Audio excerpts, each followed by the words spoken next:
打脸又能 Bang, bang, bang. If slapping my face could make me feel better, I'd totally smash it to pieces. But if it make me feel better, I'll do it.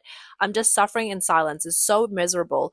Wu Chunxia, the biggest regret of my life is buying that house. I fell right into a pit. 辛苦了10多年，积攒的积蓄 All the savings I've worked 完 hard 全 for 亏 over 没 more than 了。10 years are 这就是 completely 我 gone. 花了 This 10多 was a 年积 dream home 蓄 I 贷 bought with 款 my 买的 savings and a loan, 梦 and 想 now 的 it's slipping 家，away. I'm 但是 facing 现 overdue 在 payments and I 就 honestly 快 don't know 没 what 了，to do 面 anymore. 临着 It's 延 over 期，130 square meters with a 我 garden 真 of 的不知 nearly 道该怎么 200 办。 square meters, plus a basement of more than 100 square meters.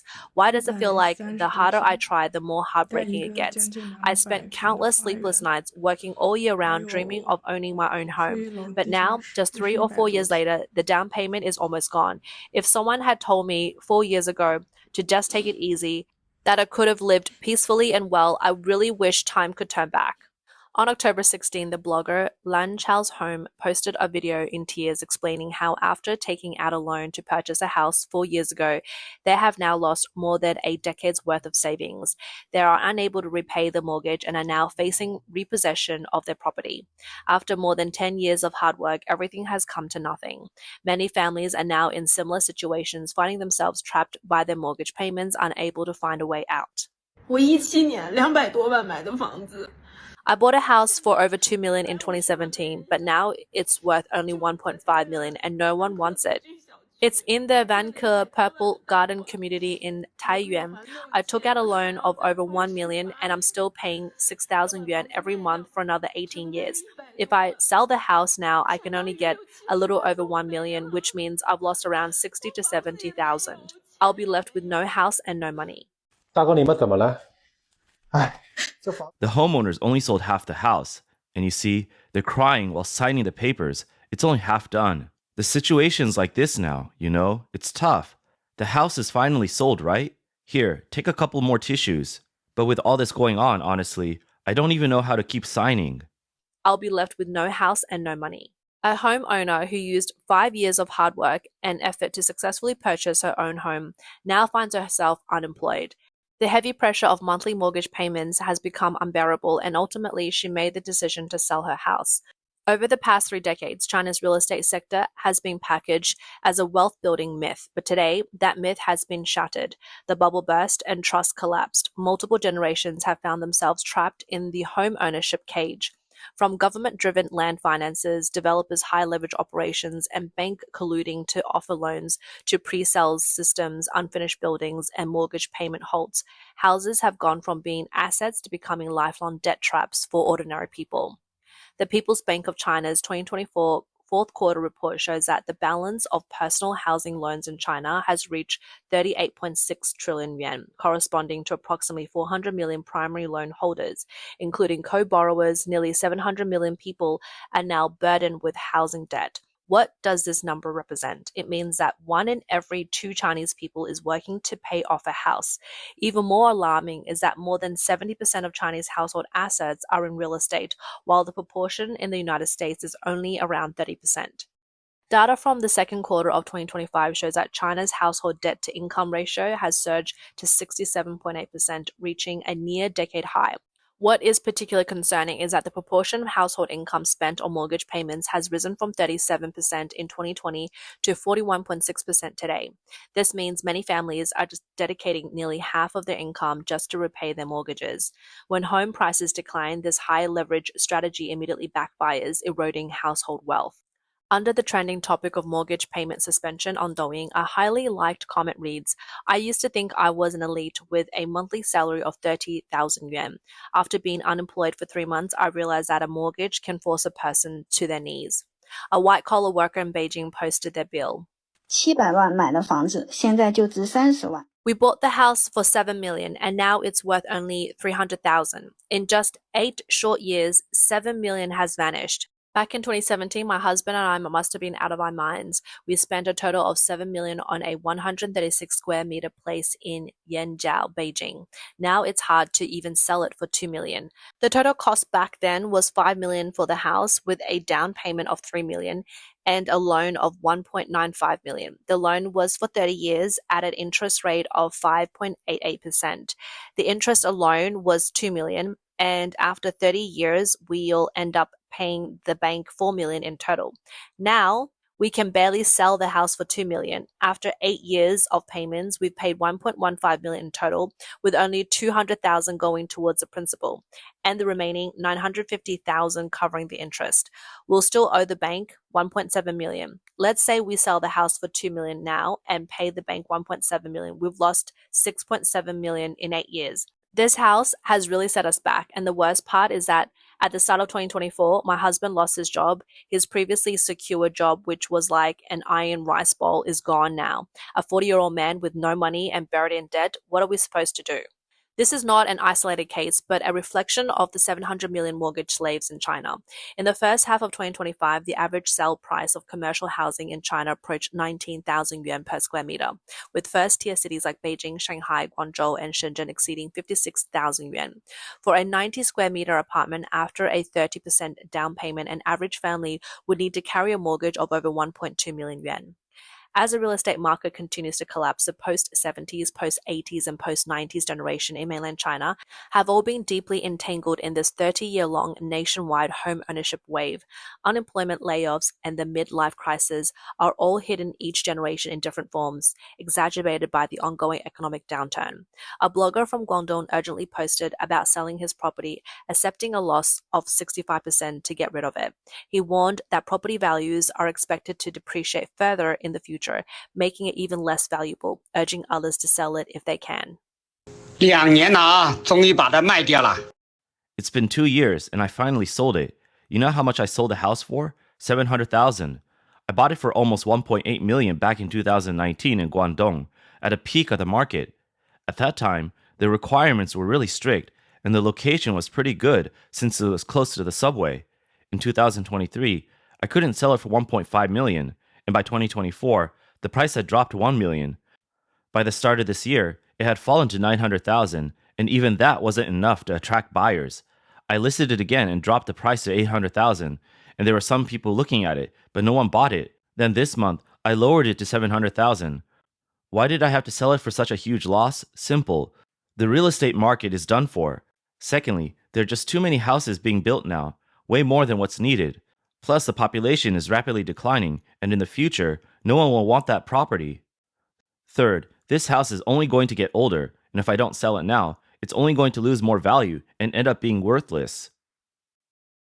The blogger also said, the purpose of this video is to tell everyone, whether you're from the 80s or the 70s, our game is over. This is a trap, one that has trapped the pockets of entire families and drained their future. In this game, most people are left battered, some are bankrupt, but there's nothing we can do.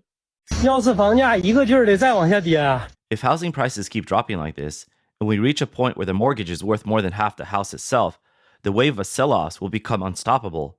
At that point, middle-class people who still own homes will see their wealth shrink.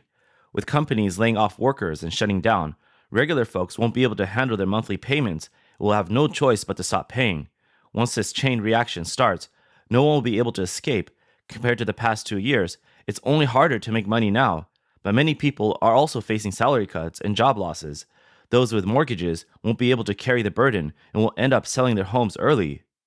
Currently, the challenges facing China's economy are not just reflected in cold macroeconomic data, but also in the widespread economic downturn feeling experienced by multiple generations, from the elderly to the middle age and youth.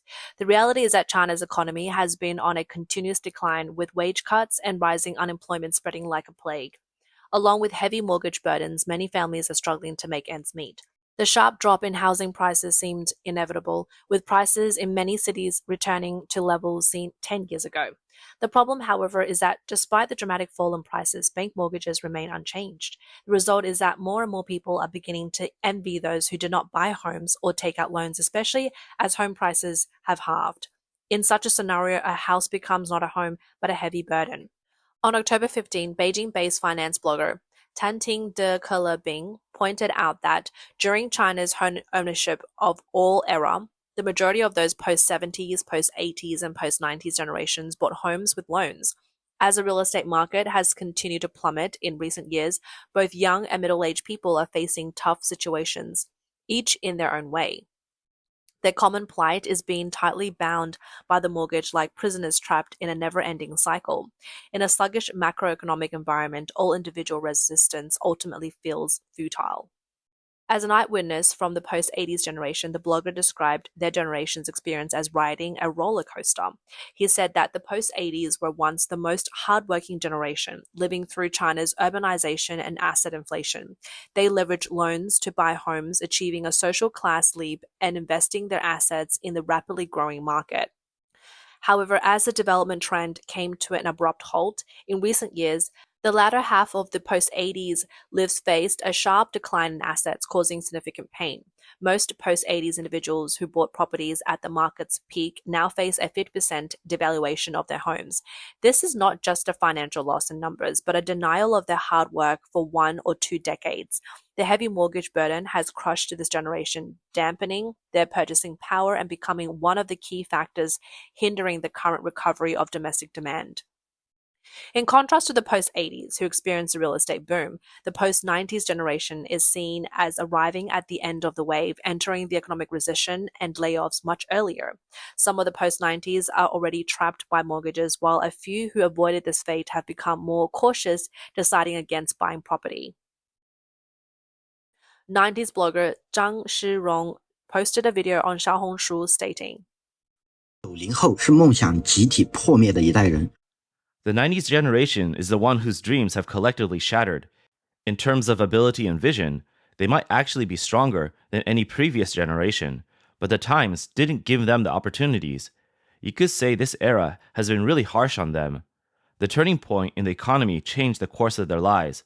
Just look at what the 90s generation has been through since 2019. The younger ones either had to take online classes in college, or as soon as they entered society, they were locked down at home again. I'm one of them. During my senior year, I had to write my thesis and do my defense from home because of the pandemic. After graduating, finding a job meant being stuck in the office, and the whole world stood still for 3 years. The older 90s folk, like some of my cousins, bought homes right at the peak. In recent years, they're juggling their mortgages while watching housing prices fall. Who's even talking about dreams anymore? Under the video, a post-90s netizen commented, "We are afraid of unemployment, hesitant to start businesses, and even afraid to have children because a mortgage is like an invisible chain, locking our lives firmly in a cage." As for the post-2000 generation, they are determined never to buy a home. They have seen through the 30 years of mortgage schemes as a capital scam, viewing it as a shackle to their freedom. No matter what tricks developers use or how they try to tempt me, I'm absolutely not buying a house. I'm in my 20s, just starting out in society, and I'm not about to sacrifice 20 or 30 years of my happiness just to fuel capital's profit. Some people might argue saying, if you don't buy a house, how will your kids go to school? Well, in that case, I won't get married either. This should be fine, right? I've already spent over a decade on education, and now I'm working my butt off. With only about 40 more years left in my life, it's so short. Why should I foot the bill for overpriced homes inflated by capital? That's the mindset of the Gen Zs. They've become the biggest enemies of the real estate market. Do you support Gen Z? Some mock the younger generation of the new era as the lying flat group, choosing not to marry, not to buy a house, and not to have children. But isn't this simply a reflection of the current helplessness among Chinese people? With skyrocketing home prices and overwhelming mortgage pressures, young people are moving from lamenting the high cost of housing to facing the 30-year mortgage marathon. They are voting with their feet, fleeing this exploitive real estate market. Not to mention issues with housing quality are now emerging one after another. Numerous developments face construction delays, property rights issues, cost-cutting in construction, poorly property management, and difficulty in defending their rights. A trending topic recently said, housing units are delivered as unfinished projects and owners have no place to appeal. Many netizens complained, I spent 6 life savings only to buy a house full of frustration. The intention of buying a house to ease life has instead resulted in buying a shoddy property, increasing anxiety. Who would still be willing to take the plunge in such a market? The quality of houses nowadays is really worrying. Will they even last 70 years? They probably won't make it to 20 years. Just look at this balcony. The wall's already cracked open over here. See that? The steel rebar is exposed. This is the original wall tile the developer put in. Cracked walls and subpar tofu dregs construction have left many homeowners feeling deceived and disheartened. Such issues inevitably tarnish the reputation of real estate companies. China's real estate market is in fact a massive battleground of interest. The banks are the casino owners, the developers are the dealers, and the local governments take their cuts. As for the home buyers, they become the gamblers sitting in the table. Who do banks want? They seek stable long-term cash flow. A 30-year mortgage means that for the next 360 months, you'll pay them on time. Like a well-wound robot, you'll become their most valuable asset, more reliable than any financial product. As for the developers, they operate on a cycle of harvesting leaks, a term for easy targets in scams. They acquire land, build, sell homes, collect payments, and then acquire more land. Your 30-year mortgage allows them to quickly recoup funds, set up the next round of the game. Whether the homes are built as Tofu Dreg's project is of no concern to them. The supervisory authorities and developers are in the cahoots, with the savings from shoddy construction flowing directly into the pockets of corrupt officials. Local governments, in order to meet enormous spending needs, manipulate land supply, inflate land prices, and collect land transfer fees. These costs are eventually passed on to the home buyers, becoming a major driver of high housing prices. Real estate is the ballast of the economy, linking finance with dozens of upstream and downstream industries. The monthly payments of China's 700 million mortgage holders are the fuel that keeps this massive machine running. A female blogger has angrily exposed China's real estate market as a human rights violation. China's real estate is the most atrocious form of exploitation in the world, bar none. A professor from Peking University said it's best. Today's real estate is an anti-human project. It's made most ordinary people take on massive loans, and the essence of real estate is essentially a tool to strip away the surplus value of the people. I just don't understand why they create such a harsh housing environment for Chinese people, whose average income is less than 3,000 yuan. Have you noticed that from the moment you step into society, capital tells you that you must own a house in your lifetime, or else you will be seen as a failure in the eyes of your family and friends? For young people today with high housing prices, if you're just an average worker and your family can't help, it's basically hell. Do you think the top 10 housing markets globally align with our real income? Today's young people, if they want to buy a house, have no choice but to drain their parents' savings for decades, then take out on a 30-year mortgage, spending their entire life working like slaves for the bank. Have you thought about the fact that when you finally pay off your mortgage, your house will probably be demolished and rebuilt, and the next generation starts all over again? 20 long years of academic struggle, 30 years of paying off a loan, and 50 years pass like that. This is the life of ordinary young people in China. Under this heavy pressure, do you think they'll have any creativity left, any dreams, any desire to raise the next generation? Is this really the kind of successor society wants?